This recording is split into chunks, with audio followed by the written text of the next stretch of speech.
atheists have more freedom to play fast and loose with ideas because we're not committed to some imposed set of beliefs that that we're told the fate of our soul hangs on. That I'll buy. And that makes it easier for us. But I think you're taking it a little too far. I'll buy that there are more opportunities for humor, more subjects in which humor becomes appropriate. But when you start making broad statements that religious people are humorless or have no sense of humor or are incapable, I think you've gone way too far. Okay, well, everybody has an opinion, right? Yeah.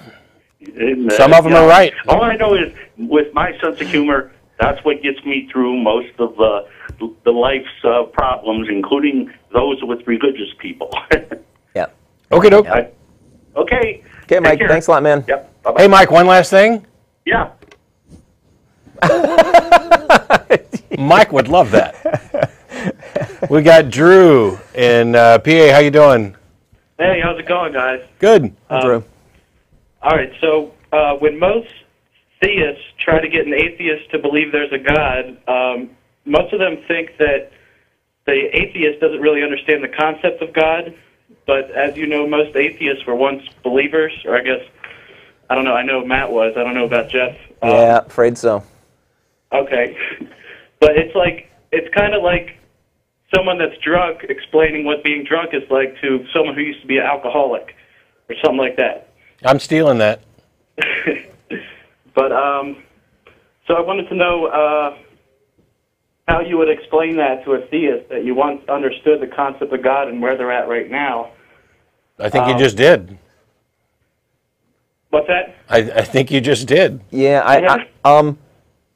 I mean, on this very show, there's a video going around that I watched recently that reminded me of this. I mean, we've had callers that called up that said, "Oh, you don't believe because you don't understand," and I'd tell them, "I do understand," and they didn't want to then take that in the direction of testing whether, in fact, I did understand. They were just, "No, you don't. No, you don't. No, you don't."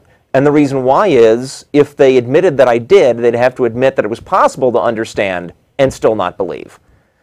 You know, it's just a mimetic defense mechanism that you deny that the theist denies that the unbeliever grasps the concept, and then they can happily walk away and say, well, that's why the atheist didn't believe with me, didn't agree with me. Okay.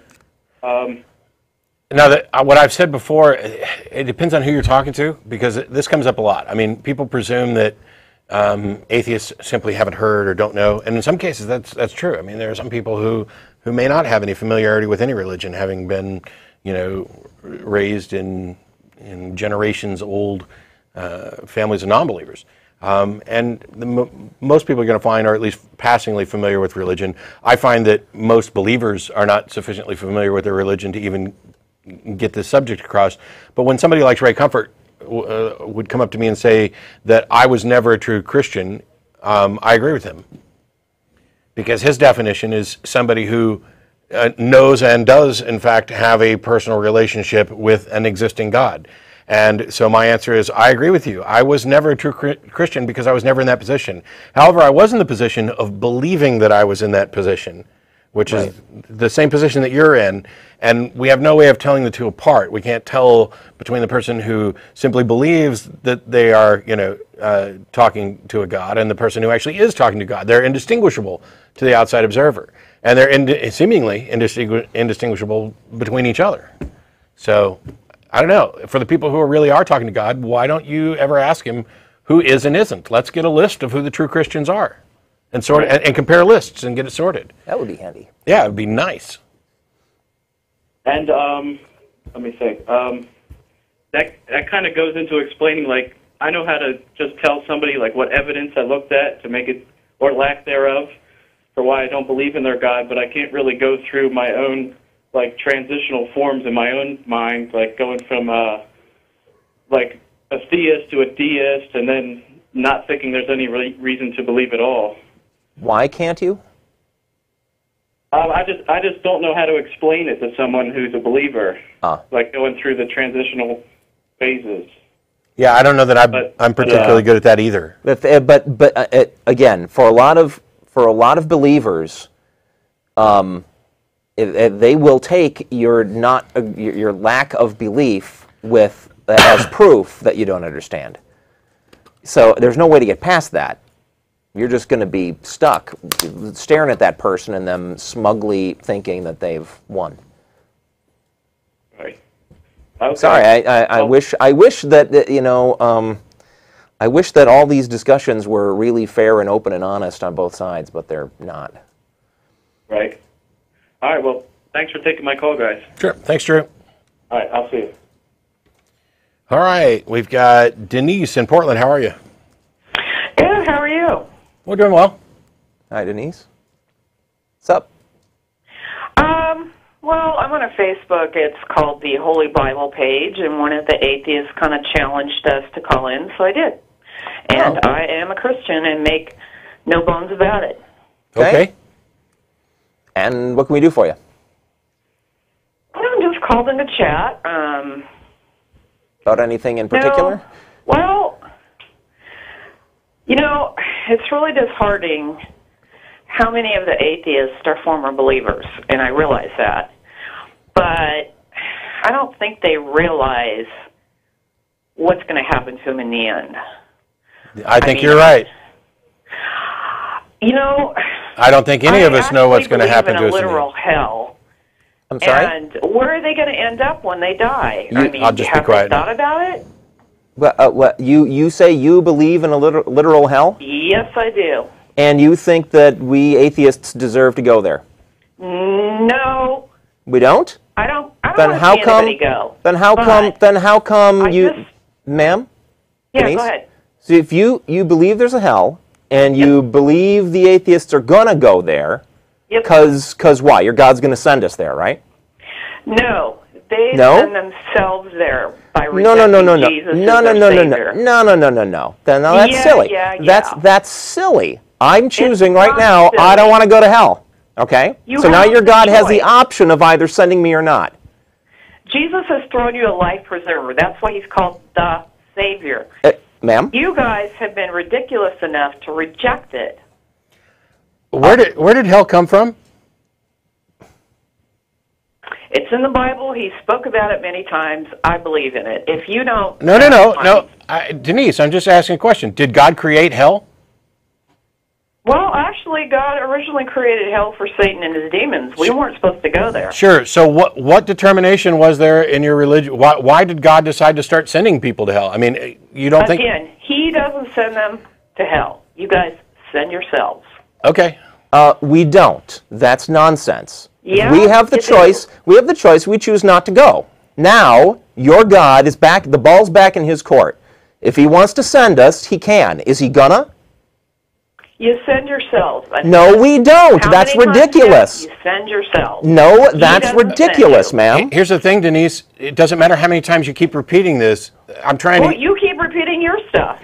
Let me try something. I tried something else, which was, did God create hell? If so, then he's ultimately responsible for it, correct? Does he not make the rules? Do things not happen? As I said, that was Denise, do things not happen according to your God's will? Does he not already know? He's everybody's God. You keep referring to him as my God. He's everyone's God. No, he's not my God. I don't even believe he exists. But in any case, I don't care whether... In any case, I don't care how you pretend to label. I'm trying to get to the source of the problem here, and it's this, because you were saying Jesus threw you a life preserver. As far as I'm concerned, within the bounds of your theology, Jesus kicked me overboard, because you believe. He didn't kick you overboard. Sure he did. May I? Sure he did. Because hang on. Okay. Did your God create hell? Yes or no? She said yes. Yes. Okay. Does your God create the rules of the universe, including the criteria by which souls are judged? Yes. Does anything happen that doesn't go according to your God's will? No. Then your God is ultimately responsible for everything, including the people who he sends to hell. That is so messed up. I mean... Yeah, that logic stuff, it's a real pain in the ass, isn't it? It is messed up, ma'am. Him, and when you reject him, that's the dumbest thing you can possibly do. That's why he's called the Savior. And I have a question. Go ahead. What are we being saved? What are we being saved from exactly? you're being saved from eternal damnation. But Hell. Hell. Have you ever been a Christian? Yes, I was. For how many years? Oh, till I was about 21, 22. What happened? We understand. Go ahead. Yeah, I thought about whether there was any reason to believe any of that stuff, and it scared me because I had been raised to believe in a kind and loving God, but to fear this kind and loving God, and so every time it occurred to me to question that my fear got in the way. Eventually, I said to myself, if God is really kind and loving, He's not going to mind me using my brain, the brain that He gave me, to think clearly, carefully, and rationally about the stuff that I've been taught and to make my own decision. And the moment that I realized a kind and loving God was not to be feared when I'm considering rethinking my beliefs, that gave me the freedom to think clearly about my beliefs. And within a minute, I realized this is all nonsense. I'm an atheist. And I'll actually go one step further here. And even if I were to concede your what I consider to be a ridiculous framing that God doesn't send people to hell, people to send themselves to hell, even if I were to accept that, I won't even necessarily go to the mafia boss analogy that I think is completely valid. My point of view is this. You have a being, according to your theology, that can possibly prevent people from having to suffer eternally. And he has, instead of being good and just and caring and actually doing that, is offering a kind of bribe. And the bribe is, you need to believe without evidence, and you need to worship and adhere and follow my commands. That's not love.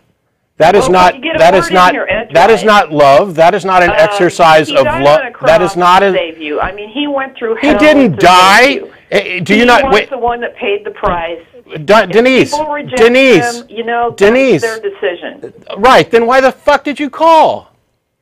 Excuse me? I just... You can't be a lot more civil to someone that calls in without using filthy language? Filthy language? Well, hang on. First of all, you called to tell us... This conversation is over. God bless you. I hope all of you see the light. He is the only way. Goodbye. Are you done? Oh. Yeah, she's hanging up now. I used a word that Denise hurt her feelings. Hey, it doesn't surprise me, and while we'll have to put a little disclaimer on this particular issue, it doesn't surprise me that somebody who is so muddled in their thinking and is so afraid of the irrational would give magic powers to words. Guess what? It's 4 letters, it's phonemes, they don't have any magical powers, it's a way of expressing an exclamation mark. You called. And then when things got too heated, you tried to do this, well, it's all up to you guys, and if you reject him, that's your responsibility, etc., which was your way of giving up. All you wanted to do was call in and state your opinion and move on. So when I ask, why the fuck did you call, I wasn't cursing you out. I was exclaiming that this is absurd for you to call in and do this. To call in and pretend like you're going to defend your beliefs, and then when they're challenged directly to a point that you can't defend them, you cry that your feelings got hurt because somebody used a word that was scary. It's no wonder that you are still stuck in this mindset of being afraid of fantasy if one little word sends you screaming off of, oh, the poor atheists, they're beating up on me and they're saying offensive things. Can we spend a little time on this whole thing of we send ourselves to hell? Yeah. Please. That is okay. I'm holding a gun to your head, telling you to give me $100. Don't make me shoot you. Yeah. That's what it is. That's what that arrangement is. No, that is, if Matt refuses to give me $100, he did not commit suicide. It's why I've used the mafia boss analogy before, and it's why I asked if you thought your God created hell. Because the mafia boss creates the scenario where, hey, we can protect you from this stuff, but you got to be making payments. And when somebody comes along to break my thumbs for not making payments, that wasn't my choice. I mean, you're